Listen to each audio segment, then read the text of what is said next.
Hello friends, welcome back to my channel Angeline Creations.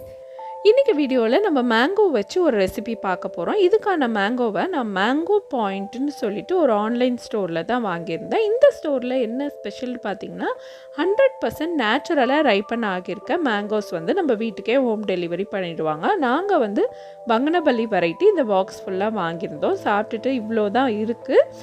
ரொம்பவே ஸ்வீட்டாக டேஸ்ட்டாக இருந்துச்சு. இங்கே வந்து அந்த மார்க்கெட்லலாம் வந்து கார்பைட் போட்டு பழுக்க வைக்கிற அந்த மாம்பழம் வாங்கி சாப்பிடும் போது நிறைய பேருக்கு டக்குன்னு கோல்டு பிடிச்சிரும். பட் இந்த மாம்பழத்தில் அந்த மாதிரி கோல்டு எதுவுமே பிடிக்கல. இந்த வெரைட்டி மட்டும் இல்லை, இவங்க சைட்டில் போய் பார்த்திங்கன்னா நிறைய வெரைட்டி ஆஃப் மேங்கோஸ் வந்து இருக்குது. உங்களுக்கு எது வேணுமோ அதை நீங்கள் வாங்கிக்கலாம். இப்போ வாங்க மேங்கோ ரவா கேக் எப்படி செய்கிறதுன்னு பார்த்துடலாம். இந்த கேக் செய்கிறதுக்கு ஒரு பவுலில் 1/4 கப் அளவுக்கு வார்ம் மில்க் எடுத்துகிட்டு அதில் 1 டீஸ்பூன் அளவுக்கு லெமன் ஜூஸ் போட்டு மிக்ஸ் பண்ணி வச்சிடுறேன். இது ஒரு பக்கம் இருக்கட்டும். கர்டுக்கு பதில் இந்த மாதிரி பண்ணியிருக்கேன். இப்போ ஒரு மிக்ஸி ஜாரில் 1 கப் அளவுக்கு ரவை எடுத்திருக்கேன். இந்த ரவையை நல்லா ஃபைனாக பவுடர் பண்ணிக்கலாம். நல்லா நைஸாக பவுடர் பண்ணி எடுத்துக்கணும். அப்போ தான் வந்து அந்த கேக்கோட டெக்ஸ்சர் வந்து நல்ல நைஸாக கிடைக்கும். இப்போ ஒரு மீடியம் சைஸ் மாம்பழம் எடுத்துகிட்டு அதோட தோலெல்லாம் நல்லா சீவிட்டு சீடியும் ரிமூவ் பண்ணிவிட்டு அந்த பல்ப்பை வந்து உள்ளே போட்டு அது கூட வந்து 3/4 கப் அளவுக்கு சர்க்கரை சேர்த்து இதை வந்து நல்லா பியூரியாக அடித்து எடுத்துகிட்டு வந்துடலாம். இந்த மாதிரி இப்போ நம்ம மிக்ஸ் பண்ணி வச்சுருந்த அந்த கர்டில் ஆன அந்த மில்கோட கூட வந்து 1/4 கப் அளவுக்கு ஆயில் சேர்த்துக்கோங்க. ஆயில் சேர்த்து ரெண்டுத்தையும் நல்லா மிக்ஸ் பண்ணிக்கோங்க. ஆயில் வேணான்னு நினைக்கிறவங்க அப்படியே 1/4 கப் கண்டென்ஸ்டு மில்க் வந்து ஆயிலுக்கு பதில் சேர்த்துக்கலாம். இப்போ நம்ம பவுடர் பண்ணி வச்சுருந்த அந்த ரவையை சேர்த்துட்டு நல்லா மிக்ஸ் பண்ணிட்டு வரலாம். மிக்ஸ் பண்ணிவிட்டு நம்ம பண்ணி வச்சுருந்த அந்த மேங்கோ பியூரியும் சேர்த்து நல்லா கலந்துக்கோங்க.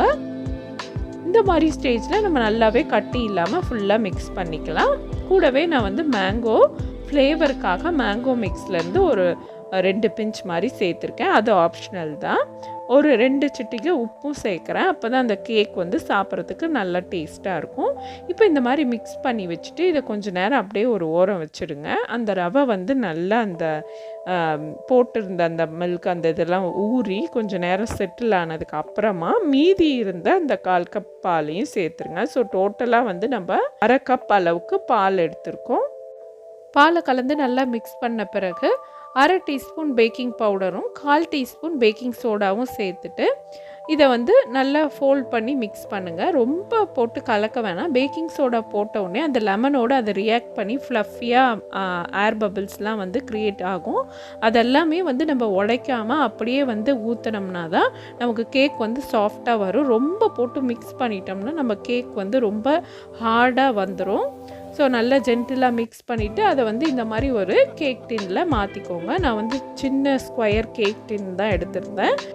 நம்ம பண்ணி வச்சுருந்த மேங்கோ ரவா மிக்ஸை வந்து கேக் டின்னில் ஊற்றுனதுக்கப்புறம் மேலே நட்ஸ் எல்லாம் தூவிட்டு ப்ரீ ஹீட்டட் அவனில் வச்சு பேக் பண்ணிடலாம். நான் வந்து 10 மினிட்ஸ் 180 டிகிரி செல்சியஸில் ப்ரீ ஹீட் பண்ணி வச்சுருந்தேன். அதுக்குள்ளார இந்த கேக்கை வச்சுட்டு 35 மினிட்ஸ் குக் பண்ணி எடுத்திருக்கேன். ஒவ்வொரு அவன்லேயும் டெம்பரேச்சர் கொஞ்சம் வேரி ஆகும். 35 to 40 மினிட்ஸ்க்குள்ளார அழகாக குக் ஆகிடும்.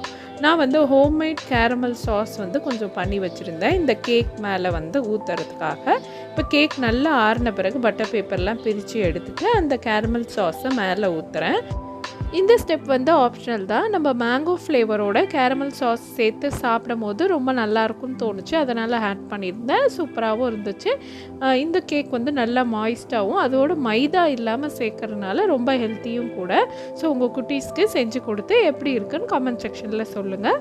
வீடியோ உங்களுக்கு பிடிச்சிருந்தா லைக், கமெண்ட், ஷேர் மற்றும் ஏஞ்சலின் கிரியேஷன்ஸ் சேனலுக்கும் சப்ஸ்கிரைப் பண்ணுங்கள். தேங்க்ஸ் ஃபார் வாட்சிங்.